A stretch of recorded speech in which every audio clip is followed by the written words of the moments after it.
আজকে যেটা আমরা পড়ব সেটা হচ্ছে ফটোসিনথেসিস প্রসেস, এবং এটা আমার বায়োঅর্গানিক কেমিস্ট্রি 3 নম্বর ক্লাস।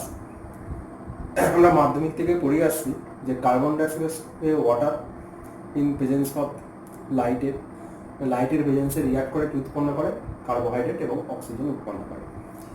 এই প্রসেসটা হচ্ছে রেডক্স প্রসেস, এবং এখানে কি হয়, H2টা অক্সিডাইজড হয় অক্সিজেন, এবং কার্বন ডাইঅক্সাইডটা কি হয়, রিডিউসড হয় কার্বোহাইড্রেটে। তাহলে এখানে কি হয়, সোলার এনার্জিটা ট্রান্সফর্ম হয় কোথায়, কেমিক্যাল এনার্জিতে। এবং এই প্রসেসটা কোথায় ঘটে, ক্লোরোপ্লাস্টে ঘটে। ক্লোরোপ্লাস্টে হয় এবং সেখানে কি হয়, ক্লোরোফিল লাইটটাকে অ্যাবজর্ব করে। তার মানে এখানে যে সোলার এনার্জি স্টোর হচ্ছে ইন কেমিক্যাল এনার্জিতে, সেটা কিছু কেমিক্যাল রিয়াকশনের মধ্য দিয়ে ঘটে থাকে। ওকে, এবং এই যে টোটাল ফটোসিনথেসিস প্রসেসটা, ঠিক আছে, এটা দুটো ফটো সিস্টেমের মধ্য দিয়ে ঘটে থাকে। একটা হচ্ছে ফটো সিস্টেম 1, যেখানে হচ্ছে ক্লোরোফিল A1, ঠিক আছে, এ হচ্ছে 700 ন্যানোমিটার লাইটকে অ্যাবজর্ব করে। আর একটা হচ্ছে ফটো সিস্টেম 2, যেখানে ক্লোরোফিল A2টা 680 ন্যানোমিটার লাইটকে অ্যাবজর্ব করে। তাহলে আসা যাক ফটোসিনথেসিস প্রসেসটা। তাহলে প্রথমে কি হয়, ক্লোরোফিল যে A2 সে কি করে, 680 ন্যানোমিটার লাইটকে অ্যাবজর্ব করে, এবং অ্যাবজর্ব করার পর কি হয়, ক্লোরোফিল A2টা এক্সাইটেড হয়, এবং এখান থেকে কি হয়, ইলেকট্রন ইজেক্ট হয়।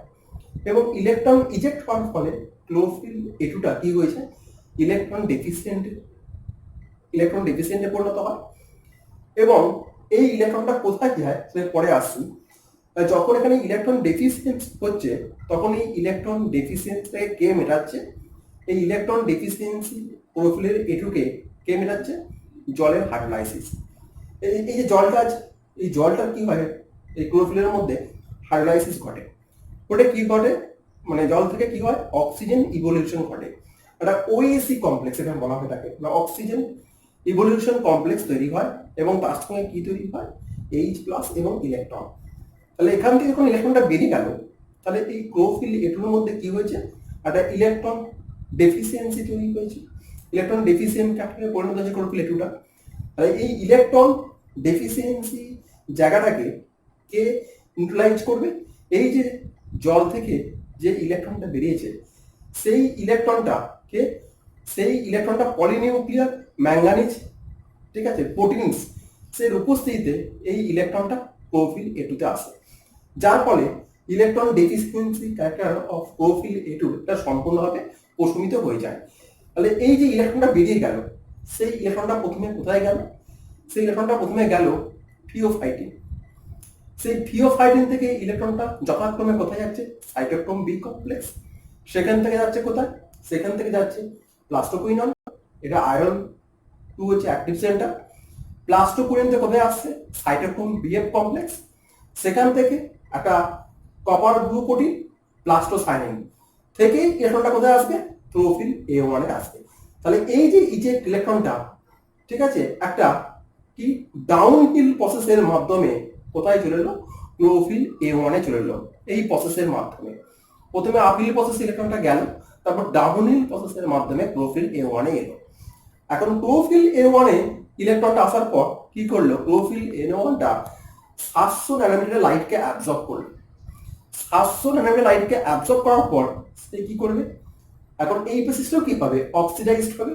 তাহলে অক্সিডাইজড হওয়া মানে কি, এখন ক্লোরোফিল A1টা যে ইলেকট্রনটাকে সে অ্যাকসেপ্ট করেছিল, সেই ইলেকট্রনটাকে সে ইজেক্ট করবে, এবং সেই ইলেকট্রনটা কোথায় গেল, এই যে ক্লোরোফিল A1টা 700 ন্যানোমিটার মানে 700 ন্যানোমিটার লাইটকে অ্যাবজর্ব করার পর সে কিসে কনভার্ট হয়েছে, P+700, মানে এনার্জিটা বেড়ে গেছে, এবং ইলেকট্রনটা যে সে ইজেক্ট করেছে সে কোথায় গেছে, P+700, এটা আমরা বলছি রিসেপ্টর।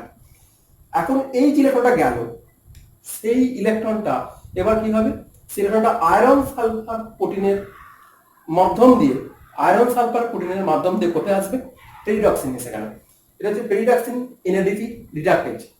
তার মানে আমি বলতে চাইছি যে ক্লোরোফিল A1 থেকে ইলেকট্রনটা কি হলো, ইলেকট্রনটা প্রথমে ইজেক্ট হলো, সেটা এলো রিসেপ্টর মিনস এখানে ক্লোরোফিল A1টা জাস্ট এক্সাইটেড হয়েছে, এক্সাইটেড হয়ে কি হয়েছে, পি স্টার 700 হয়েছে, এবং এই পেসিসটা এখন কি হিসাবে কাজ করবে, রিডিউসিং এজেন্ট হিসাবে কাজ করবে।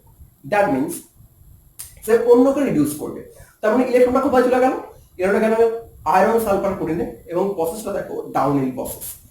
তাহলে আয়রন সালফার প্রোটিন থেকে তারপর কোথায় এলো, রিডক্সিন এনএডিপি রিডাকটেজ এর মাধ্যমে কোথায় এলো, এনএডিপি প্লাস। এখন এই এনএডিপি প্লাসটা দেখো এখানে এইচ প্লাসটা কিন্তু ব্যবহৃত হয়নি, এই ইলেকট্রনটা ব্যবহৃত হয়ে গেছে। কেন, কাকে ব্যবহৃত হয়েছে, ইলেকট্রনটা ক্লোরোফিল এটুকে কি করেছে, নিউট্রালাইজ করেছে। আর এই ওটু মানে কোনটা, দিস ওটুটা, মানে রিঅ্যাক্ট করার পর যে অক্সিজেন তৈরি হয়েছে মানে এই ওটুটা। তাহলে এখন এখানে কে পড়ে আছে, এইচ প্লাসটা পড়ে আছে।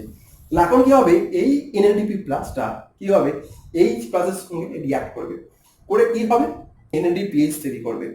ঠিক আছে, এখনো কিন্তু এই কার্বন ডাইঅক্সাইডটা ইউজ হয়নি, এই জলটা ইউজ হয়েছে। জলটা কি তৈরি করেছে, অক্সিজেন ইভলিউশন করেছে এই রিঅ্যাকশনের মাধ্যমে।